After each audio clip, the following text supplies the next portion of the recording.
Hello, everyone. Welcome to today's episode of the podcast. I am pleased to be joined with Mr. Alvin today. Very nice to be here, man. Love the podcast. Thank you so much.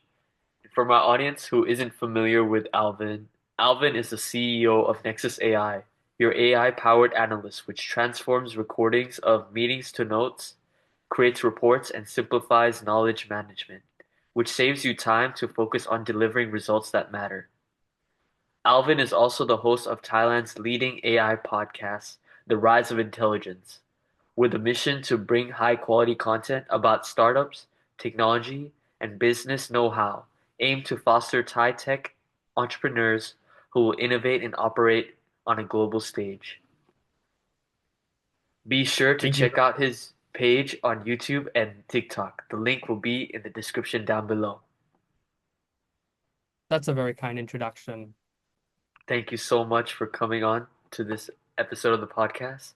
And without further ado, let's get into it. So, Alvin, can you please introduce yourself to the audience? So, my name is Alvin. I run a startup here in Thailand called Nexus AI. We're trying to build an AI analyst that understands your company, that can help you make decisions better.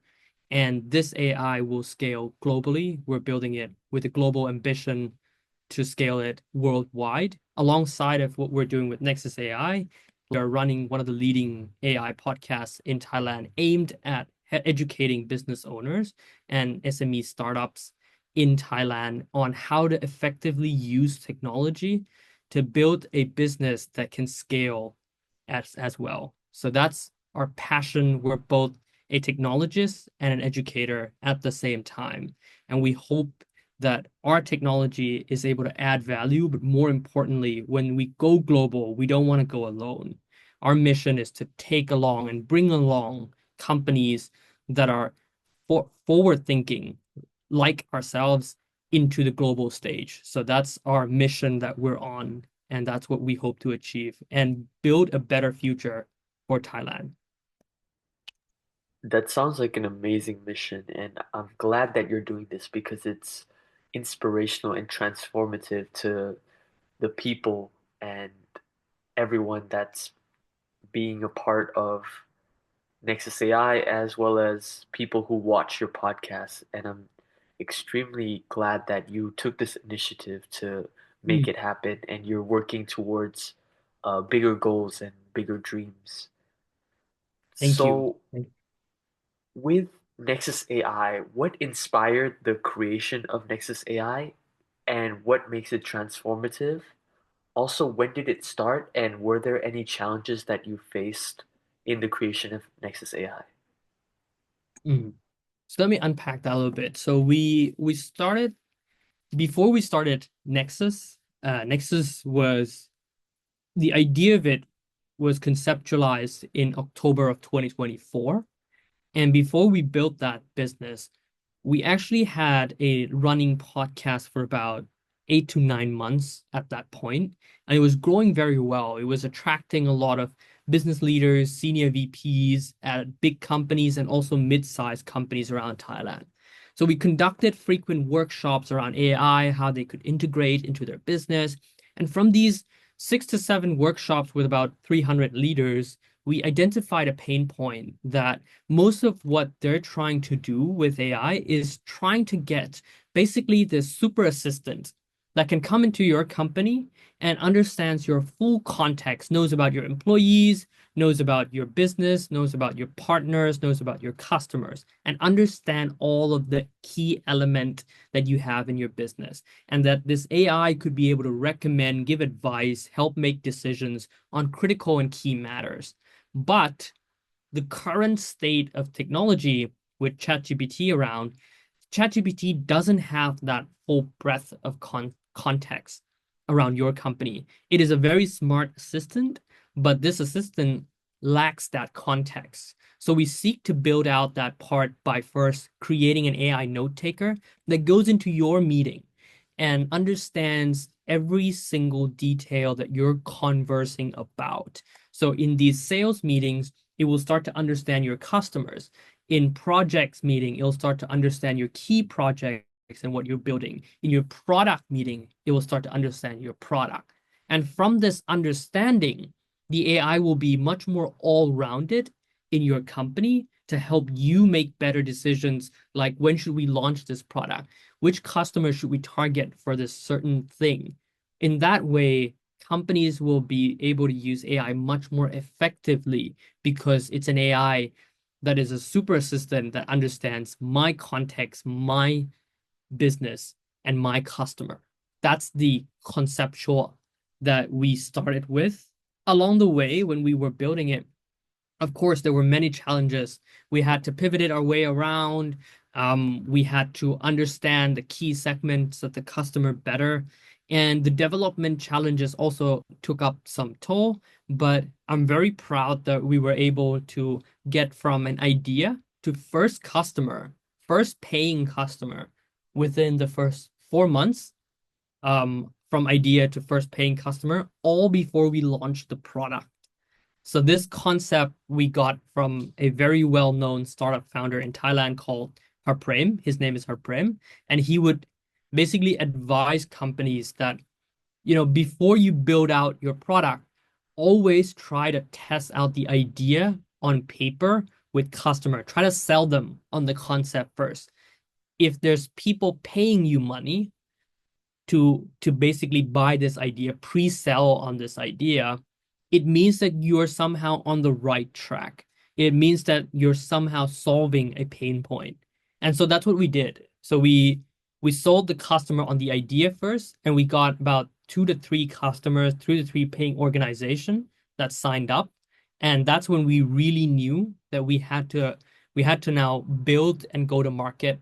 So once we had that money secured, we started the building process, and now we're on track to launch in the next 2 weeks.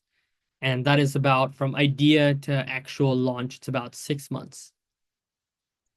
Wow, that is truly amazing, and thank you for sharing that. That's a very detailed journey and very, very detailed description about Nexus AI, how it started, going from the ideation stage to the product stage, and I'm sure that working on Nexus AI takes up a lot of time. And I mentioned the podcast as well.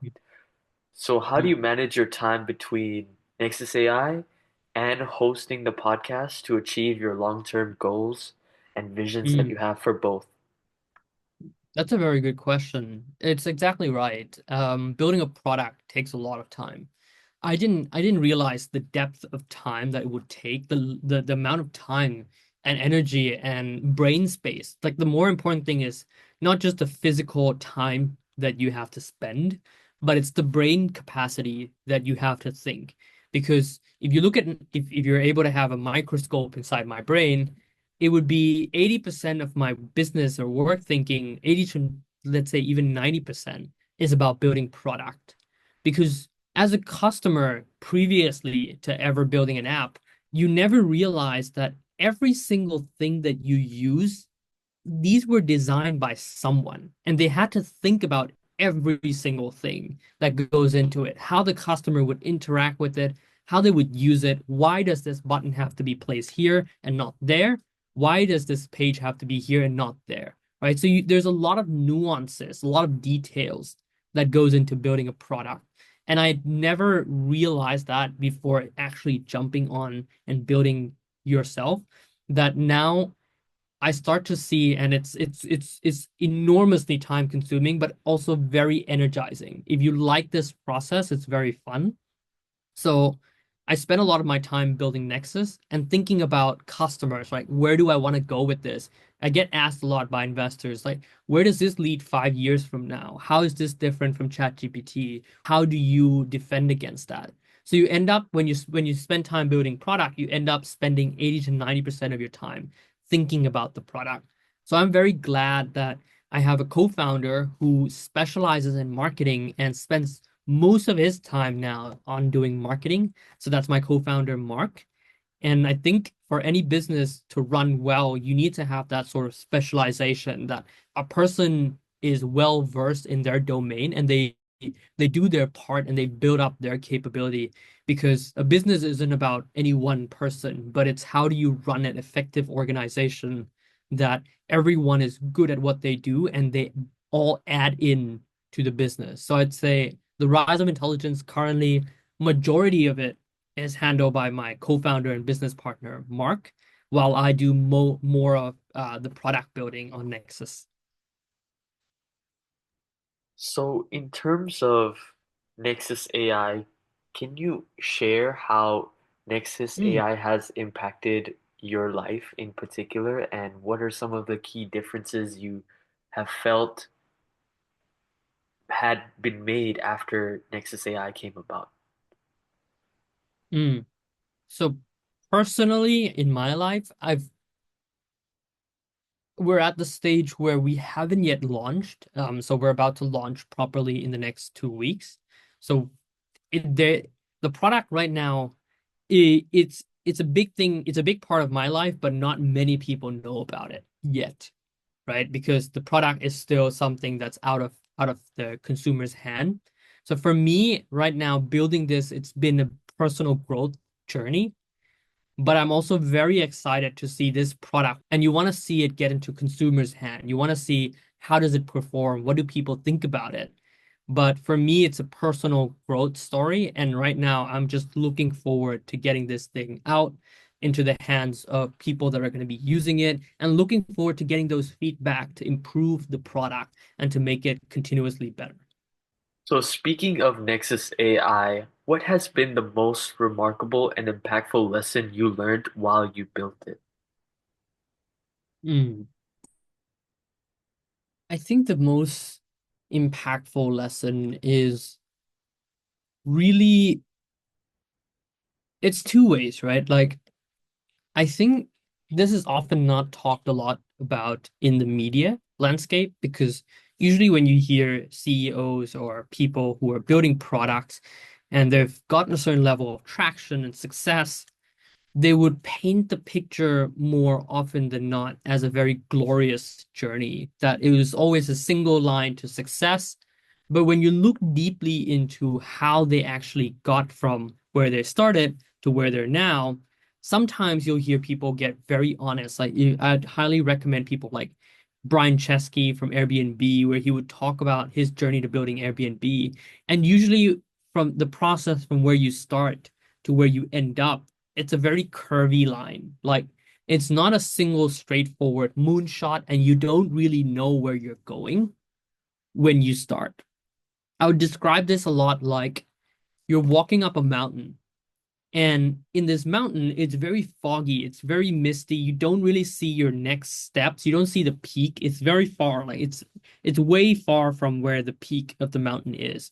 And all you get at any single one point in time is just a view of the next three steps, only where you can go over the next three steps. And you don't really know whether those are the right steps, or when you take them, you might have to walk back another three steps. So while building this product, that's how it often felt. You get asked a lot by people external and investors or clients or stakeholders, where is this thing headed over the next 5 years? You don't really know where it's headed over the next 5 years. You might only know where it's going over the next few months, but you kind of sort of have to make it up, and you kind of sort of have to to really spend time thinking both the long term and the short term, but always be mindful to take that step. A lot of founders, a lot of CEOs, a lot of people wanting to build products, they spend a lot of time in their heads thinking, just thinking, like, where am I going? Where's this going? Am I doing the right thing? And a lot of time it's analysis paralysis. You're just paralyzed by that whole constantly analyzing the situation. So I would recommend, from my learning at least, is to understand that you only get three steps at a time, and you have to make that first step, that second step. And once you make those steps, you begin to see the next three ahead of the journey. So don't, so you can, while you can still keep in mind the long-term vision, don't stop executing. Don't stop moving one day at a time. Don't stop taking that step. Because the moment you stop, the moment you hesitate, the moment you get paralyzed, that's usually what kills a company more than not doing stuff. So do stuff even though you're not confident, and you'll find different ways of adjusting and pivoting as you go along, but just keep moving. Like don't stop moving. That's what I personally learned.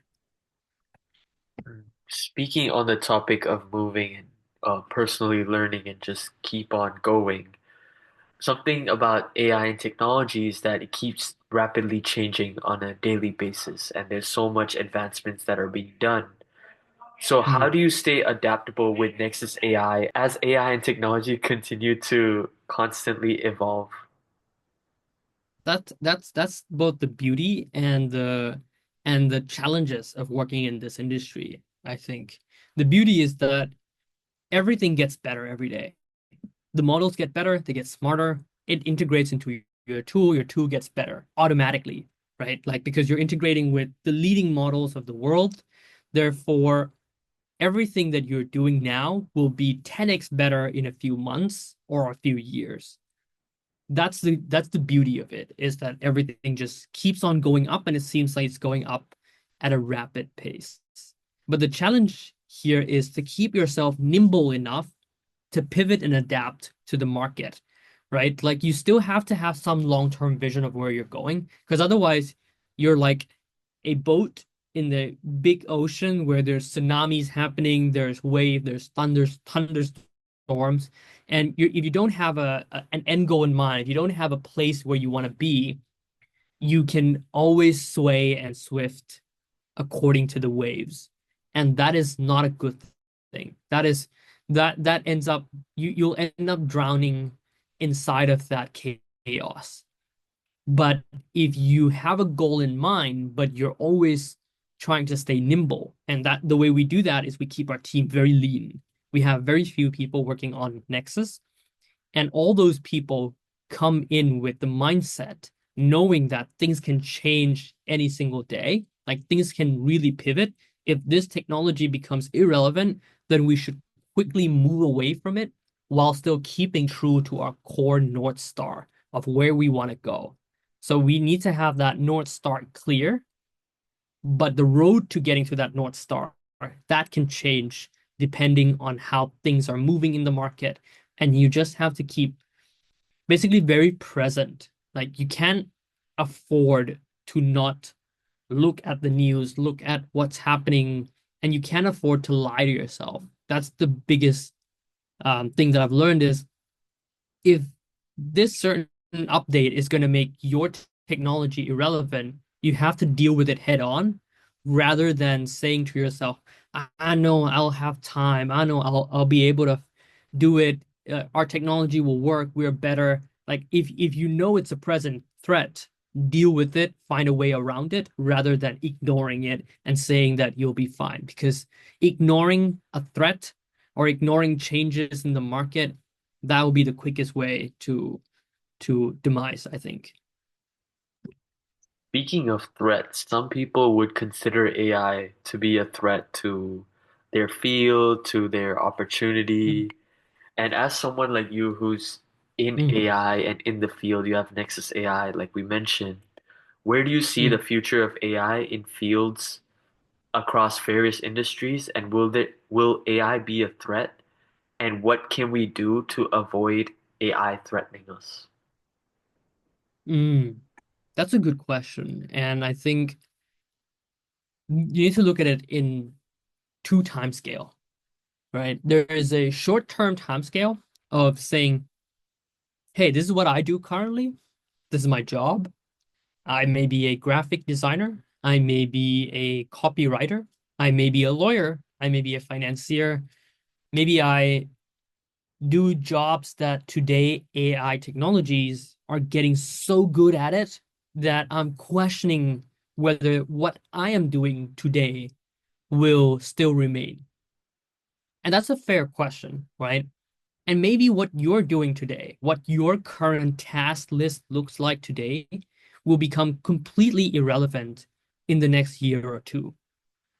But the technology that's being put in your hands is going to allow you to do much more. Like it raises the ceiling of your capability so high that you could be doing and spending your time elsewhere and doing those things well, right? For example, I make it very practical.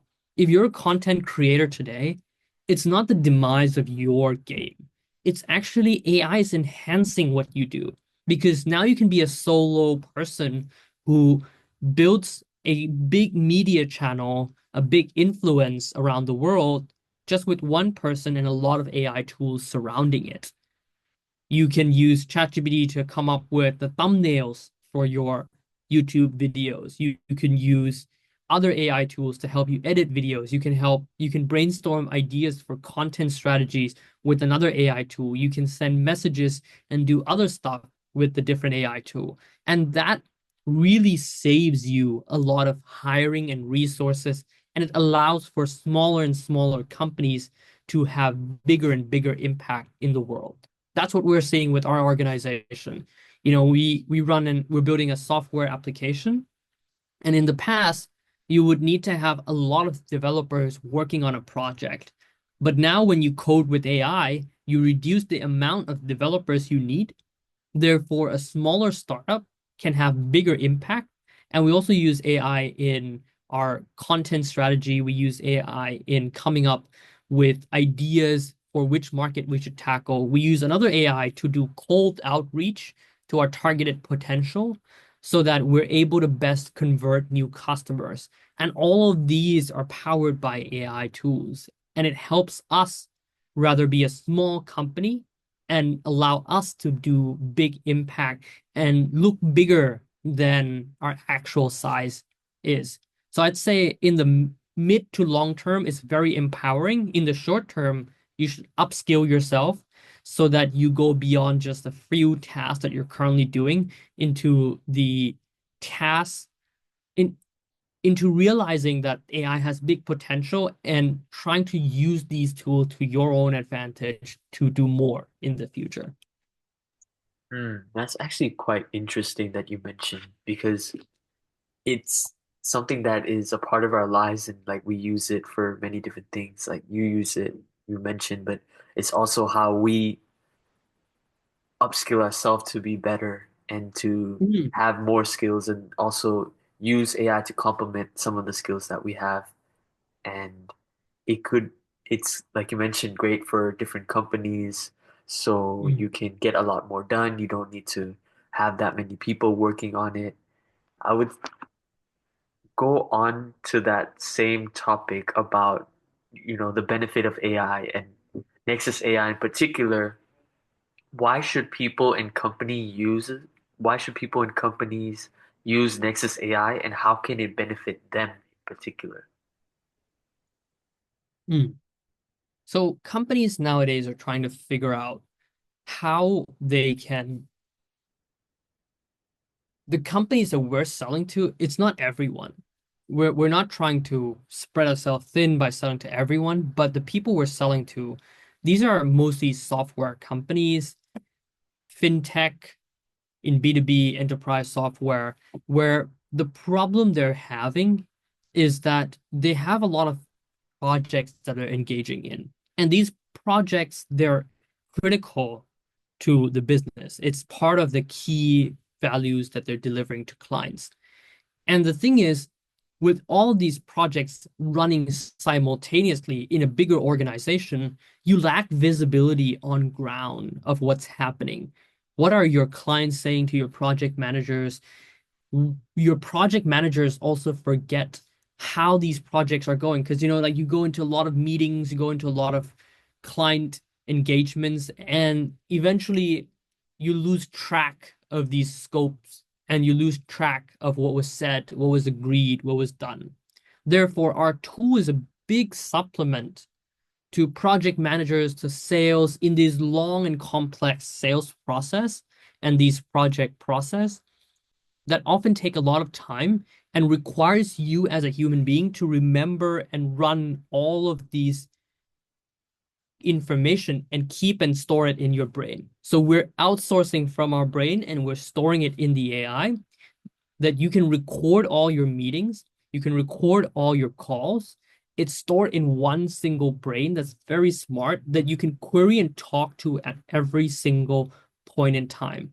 And not just you as a person, but your manager, your CEOs, your VPs, they can talk to this brain and they can get insights from it. They can know where the project's headed, what the clients are saying, and they can get real-time updates. So that's why companies are choosing to do this, because it helps them finish projects faster.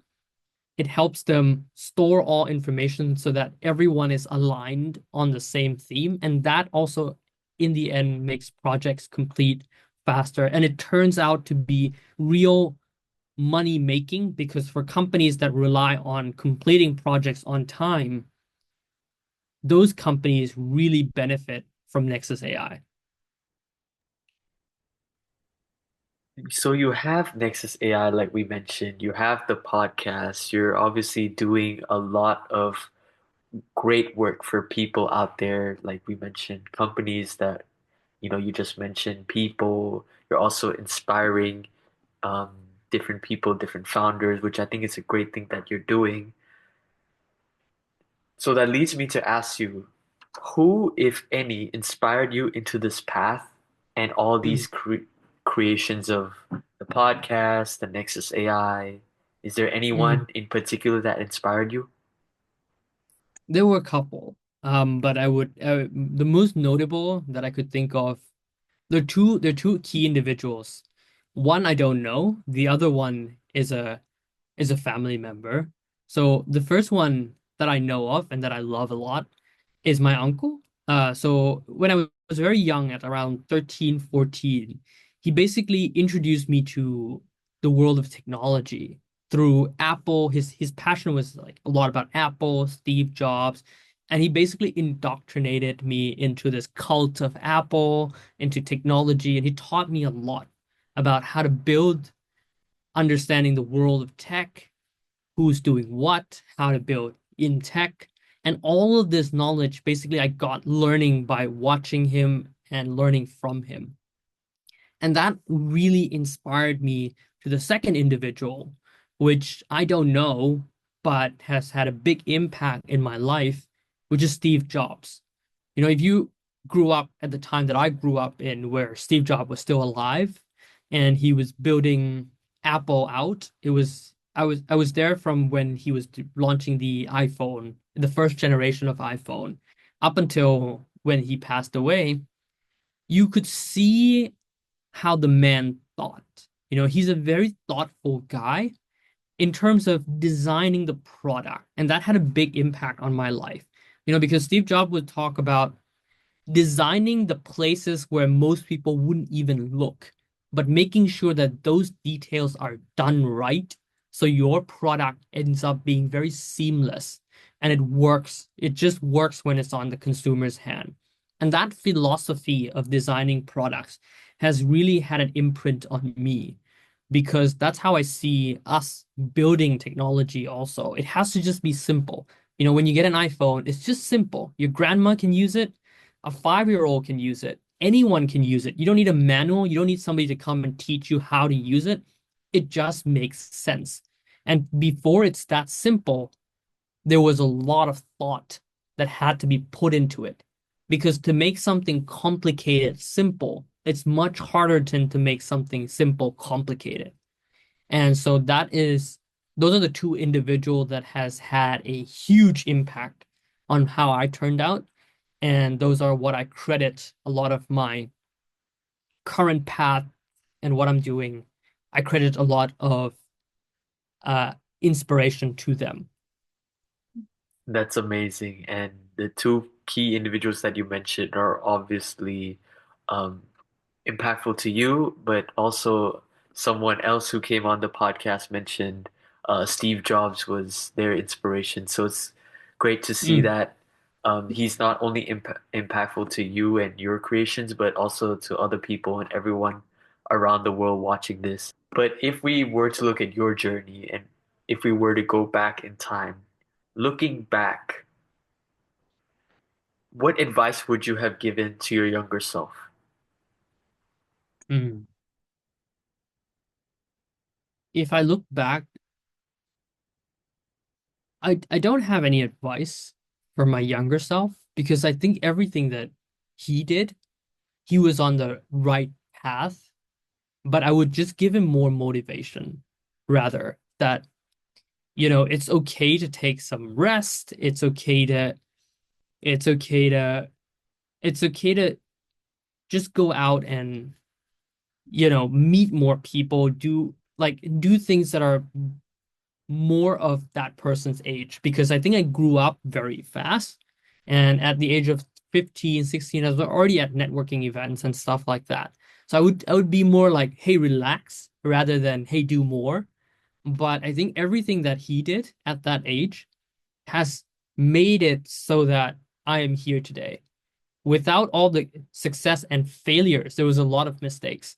I started YouTube when I was 12 and I stuttered. I spoke very badly in front of camera. I didn't know what to do. I also got a lot of, I didn't get a lot of views at all. It's like nobody was watching. And I had to learn through that process before I can get to this point. So the success we have today and the way we do things today, it didn't start today. There was a long history before it got to this point, over 10 years plus of journey before getting into this point. And so I think laying that groundwork, a lot of the groundwork was laid by that person. I think also the same if I think about my future self, I think there's a lot of mistakes that I'm doing now that would benefit my future self. And so I would just keep encouraging that person to have fun while they're doing it, but also at the same time just keep experimenting because you don't really know where you're headed in life anyhow, but as long as you keep experimenting it and doing it from the goodwill, right? Like always stay true to your core. Like do it from good intention. Don't do it because you want to make a quick win. Don't do it because you want to defeat someone, but do it because there's a bigger meaning to all that you're doing. And you will always be led in the right path. It's a little bit more spiritual in that sense, but if you believe that you're doing good work, you're doing God's work, and you're just very committed to helping people and doing good in the world, somehow you will find yourself on the right path. Thank you for sharing that. That was actually a really great message and key insight that you gave as well. Not only like my question was younger self, but you also talked about your future self, which I think it's great that you connected both of them together and Mm, how you have to keep learning, growing, and you wouldn't give anything, any sort of like thought to doing anything differently, which is a good way to look at it because you needed that success and that failure before mm, to kind of be the person you are today. And for the mm, future, you need to have the success and the failure you have today to mm. be that person in the future that you want to be, which is actually a great way to look at it. Exactly. And I think that really applies, like in life, you're mostly spending time building your character.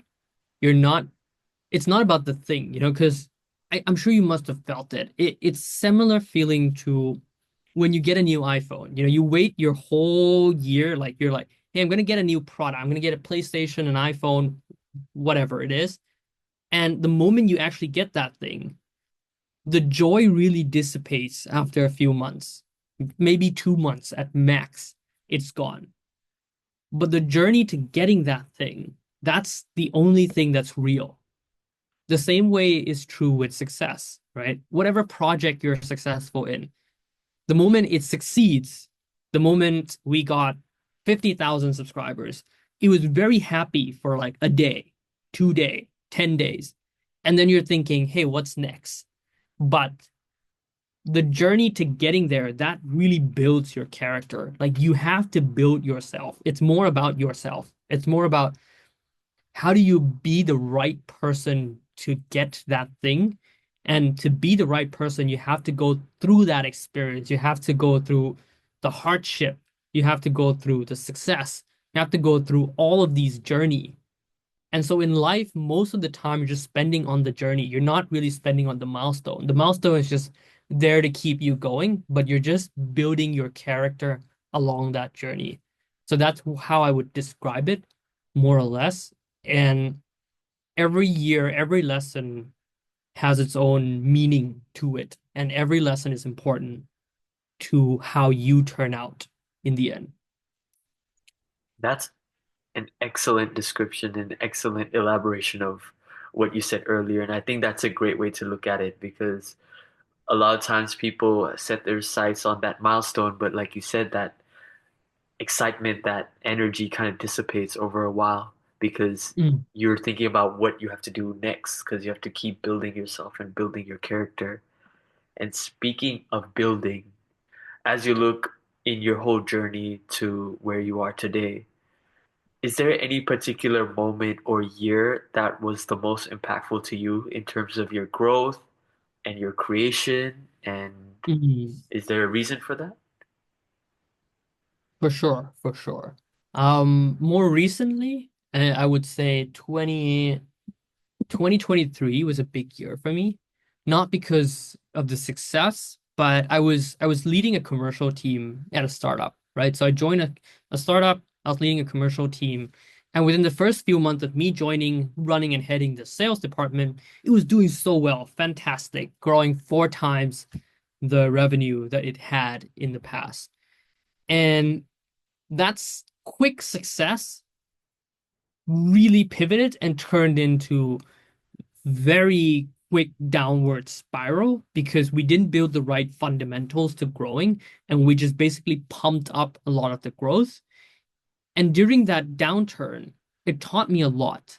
It taught me a lot because it was the first time when I actually, in my career, experienced what I would call like real failure, like in that role. Like I wasn't able to manage to turn it around, not just the numbers, but also the people were leaving. They blamed the leadership that I had in my part in that role. And it was really a humbling experience because I left that, I saw myself, I saw who I was at that very point in time. And I saw myself actually try to basically jump out of a difficult situation, trying to leave a difficult situation instead of dealing with the problem. And that experience has made an imprint on my mind from that day on until now, which is that I regret it, but not so much regret, but I didn't like my own behavior. I didn't like my own character in a tough situation, in that situation, when everything was going down, when people were leaving you, when people were blaming you, and you're trying to just walk out, you're not taking responsibility. And that has made a mark on my life. It has been a difficult time in that period of time. It's not something you at that point in time, it's not something you market to everyone. You're not trying to tell everyone, hey, like look, like you're not joyful about it for sure. You're in a tough spot. But that tough experience has helped build resilience later on. And I'm really grateful for it at this point in time because now shit's going wrong left and right and center every single day. There's problems every single day. But because of the experience I had, I know that it will get better if you stick with it and you take responsibility and you do what's in front of you. And without that experience, I wouldn't have had this mindset. And so doing something wrong in the past can really help you do things right in the present. That's why I think every lesson has its meaning. That's what I said, right? In a few moments ago, like that's my meaning um from that. So yeah, like I think 2023 and that particular moment really shaped a lot of my mindset towards resilience, grit, and sticking through in tough time and taking responsibility when it matters. Awesome. Thank you so much for sharing that. And it's another key message that you mentioned about resilience, about grit. And I think throughout this whole interview section, you've talked a lot about many different things and a lot of life lessons and a lot of like key lessons and key characteristics and like you said about building character, which are all important things that I hope my audience is gaining from this interview section because it's really insightful and really deep and can really impact someone's life. So thank you so much for sharing that again.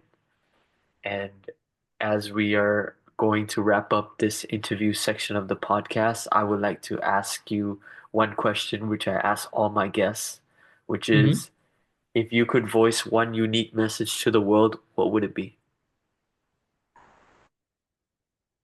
At this very moment, the thing that comes to my mind, given where technology is headed, given where the world is headed, given that there's a lot of uncertainty in people's mind, I would say I would say have faith. I think have faith in yourself and go out and try whatever it is that you have been putting off on your life, like whatever it is that deep down. I think everyone has that answer. Everyone has that thing that they've always said, hey, I wanted to do this thing. I really wanted, like, I wish one day I could be doing this thing. I wish one day I could be there. I wish one day I could build this.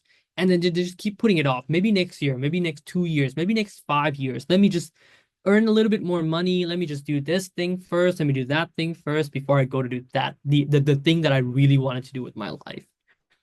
And I would say, go do that thing now. Like, just go do that thing now. Like, skip the process. Like, what if you had to do this thing in the next 3 months? How would you do it? And try to figure it out. Try to incorporate it into your life. Because the way the world is headed right now, it seems like all the common skills that you could be trained for in school or the skill you could be trained for at work, these skills will also be trained to an AI. And the AI will do a much better job at specific functions and it will do it faster, it'll do it cheaper, it'll do it 24/7. So where the human remains is the human is then a source of inspiration where you the thing that differs you from an AI is that the AI doesn't know what objectives it should set on its own life, what it should do, what's its passion. It doesn't have that. It just does what it's told. But you have that. You know that. You know what you want to do with your life. So go do that thing and do that thing so well that you're top 1 or top 10% of the segments that can be able to do that thing. Whatever it is, if you want to be a soccer player, be the best soccer player that you can possibly be. If you want to be a writer, AI is not going to take the job of the top 1 or the top 10% of the writers in the world because those people are what creates new work, new ideas. They take new inspiration from the world and put it on into their writing. So do that and do it very well and don't put those things off. Like that's what I would like to say to the world is if there's something that's deeply buried within you that you've always known that this is your path and this is what you're supposed to be doing, go make it happen and start small. Start from a simple, small step. Just take one action at a time. And as I said, you only get to see 3 steps ahead. Life doesn't give you the full picture of where to go from the bottom of the mountain to the peak, but life gives you 3 steps. You only get 3 steps. It's your decision to make that first step and just keep moving, and everything else will start to get clearer as you go. Thank you so much, Alvin, for sharing that with the audience. That was an amazing key message that you voiced to the world.